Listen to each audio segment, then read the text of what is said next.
তো hello guys, আমি একটা নতুন ব্লগ নিয়ে চলে এসেছি। তোমরা কেমন আছো জানিও কমেন্ট বক্সে। আশা করি ভালো আছো। আজ এই ভাইপোর জন্মদিন, তার কিছু আয়োজন করেছে বাড়ির লোক, সেটাই তোমাদের দেখাবো। ও এখন ফোন নিয়ে ব্যস্ত, ও সারাক্ষণই ফোন নিয়ে ব্যস্ত থাকে। যাই হোক, খাবার দাবারগুলো দেখে নিই আগে। প্রদীপটা দেখে নিই, প্রদীপ দুব্ব, আর এদিকে আছে ধান। তারপর যাব খাবারের দিকে। প্রথমে আছে মিষ্টি, পায়েস। পায়েসটা দেখতে পাচ্ছি, মিষ্টিগুলো বেশ দারুণ। পায়েসটা দারুণই হয়েছে, দেখে বোঝা যাচ্ছে। তারপর আছে এটা মাংস, তারপর আছে মাছ, তারপর ঠাকুরের ভোগ আর কি, মানে মন্দির থেকে পুজো করে এনে ভোগ খাওয়াতে হয়, এগুলো ভোগ।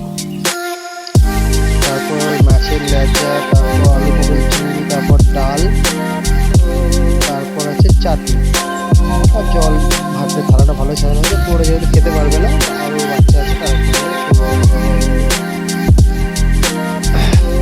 এটা হচ্ছে বাচ্চাদের যেটা দিতে হয় আর কি। এটাও বোন হয়।